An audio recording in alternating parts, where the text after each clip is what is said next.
खबर सीहोर से है, जहां पूर्व केंद्रीय मंत्री उमा भारती पहुंची प्राचीन चिंतामन गणेश मंदिर। जहां मीडिया से उन्होंने कहा कि शराबबंदी के स्टैंड पर कायम हूं। वहीं बीजेपी के प्रदेश अध्यक्ष वीडी शर्मा मेरे साथ हैं।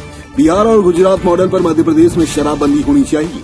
अब मेरा नया संकल्प है कि फिलहाल प्रदेश में 2 नंबर के शराब कारोबार पर प्रभावी रोक लगनी चाहिए। इससे प्रदेश में नया बदलाव आएगा। साथ ही कहा कि बंगाल में ममता बनर्जी पटखनी खाएंगी। बामुश्किल 30 से 35 सीट ही ममता की टीएमसी इस विधानसभा चुनाव में ला पाएगी।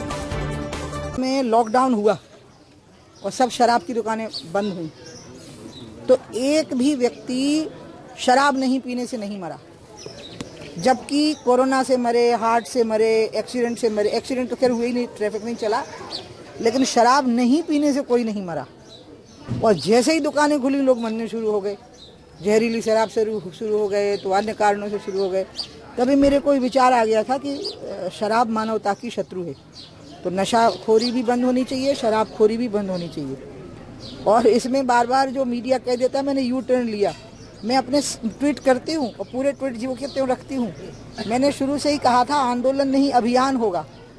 अभियान में और आंदोलन में फ़र्क क्या होता है कि आंदोलन होता है किसी मुद्दे पे सरकार के खिलाफ, अभियान में तो सरकार भी शामिल है। कल परसों वीडी शर्मा ने भी बयान दिया कि हम भी इसमें शामिल हैं, हम भी चाहते हैं कि बंद हो। और ये सही बात है कि ये स्वेच्छा से ही बंद हो तो ज़्यादा अच्छा है। लेकिन मैं आज भी मानती हूँ कि 2 राज्य हमारे सामने हैं, एक गुजरात है, एक बिहार है। तो ये सही है कि गुजरात में राजस्व की कमी नहीं है, क्योंकि गुजरात जो है ना वो दूसरे देशों की सीमाओं से लगा हुआ राज्य है और गुजरात समुद्र के किनारे से लगा हुआ राज्य है। तो ऐसे राज्य तरक्की बहुत करते हैं, इनके राजस्व के रास्ते बहुत होते हैं। उस हिसाब से मध्य प्रदेश ना तो समुद्र से लगा हुआ है और ना दूसरे देश की सीमा से लगा हुआ है। तो इसलिए ऐसी स्थिति में ना तो हमारे पास रोड बनाने के अन्य फंड होते हैं जो बॉर्डरिंग स्टेट को, और ना हमारे पास में अन्य देशों के साथ हजारों साल का पुराना व्यापार है, क्योंकि समुद्र का तट नहीं है।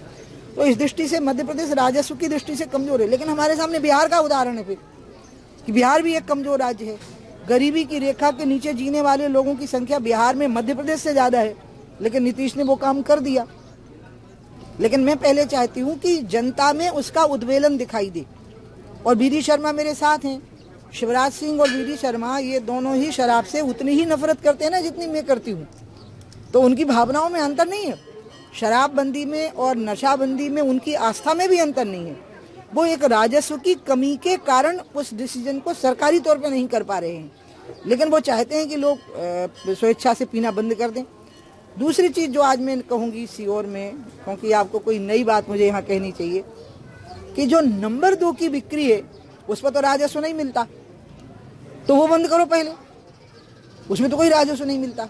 तो वो अब मैं सरकार को प्रस्ताव भेजने वाली हूँ कि नंबर 2 का जो शराब माफिया है उस पर जोर से स्ट्राइक करो, कस के स्ट्राइक करो उसके ऊपर। दूसरे राज्यों से आने वाला जो शराब की बिक्री है उस पर कस के स्ट्राइक करो। वो तो सब नंबर 2 है। राजस्व तो नंबर 1 में है ना, जो नंबर 1 की बिक्री है। नंबर 2 की बिक्री में तो राजस्व है ही नहीं। तो ये बात अब शुरू होएगी। महिलाएं तो इतनी ज़्यादा उद्वेलित हो गई हैं, लेकिन मैं यही चाहती हूँ कि लोग स्वचेतना से छोड़ें और सरकार प्रसन्नता से निर्णय ले इसके बारे में, प्रसन्नता से। लेकिन अंतिम यही मानती हूँ मैं कि सरकार को नियम कानून बनाने ही होंगे। इसके प्रस्ताव भी मौन है एक बार। नहीं, भाजपा बिल्कुल मौन नहीं है। वीडी शर्मा जी ने नहीं, भाजपा का प्रदेश अध्यक्ष बयान दे चुका है। अब रही कांग्रेस के समर्थन की बात, तो अच्छी बात है, सारे लोग समर्थन करें। सबसे पहले वही लोग पीना बंद कर दें तो सबसे अच्छा है। पूरे देश की निगाहें इस वक्त एक नया संदेश देने दी, क्या लग रहा है पूरे मामले में? वो पश्चिम बंगाल में भारत में भाजपा की एक ही जीत हुई थी जो 3/4 बहुमत से हुई थी। वो सिर्फ मध्य प्रदेश में हुई थी 2003 में। आप देखिएगा बंगाल में वही रिपीट होने वाला है। बंगाल में ममता बनर्जी 30-35 सीटों पर सिमट जाएंगी। एकदम भयंकर हाल है। जो 2003 में यहाँ कांग्रेस साफ हुई थी ना, वैसी वहाँ टीएमसी साफ हो जानी है। ये कार्यकर्ताओं पर जिस प्रकार हमले हो रहे हैं उस पर क्या कहना चाहिए? कहाँ पर? पश्चिम बंगाल में। वो तो वहाँ की तो खूनी प्रकृति है ना, हिंसक और खूनी प्रकृति। क्या हुआ कि जो वामपंथी कार्यकर्ता था, जो हिंसक और खूनी स्वभाव का था, वो सब टीएमसी में आ गया था। तो वो विरोध से, विचार से नहीं लड़ते। कोई विरोधी है तो उसके साथ विचार से नहीं लड़ते, तलवार से, डंडे से, बंदूक से, इससे लड़ते हैं, हाथ से लड़ते हैं।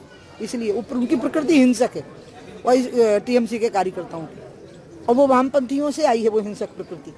तो इसलिए उस हिंसक प्रकृति पे तो हम ही अंत में काबू कर लेंगे, जैसे हमारी सरकार आएगी काबू हो जाएगा। हिमाचल प्रदेश में अपने आसपास की हर छोटी बड़ी खबर देखने के लिए हमारे चैनल पुलिस ब्यूरोक्रेट्स न्यूज को बेल आइकन दबाकर सब्सक्राइब करें, जिससे आपको हर खबर समय से मिलती रहे। अधिक जानकारी के लिए हमसे संपर्क करें। हमारे कॉन्टैक्ट नंबर है 9039011886 एवं 97702299।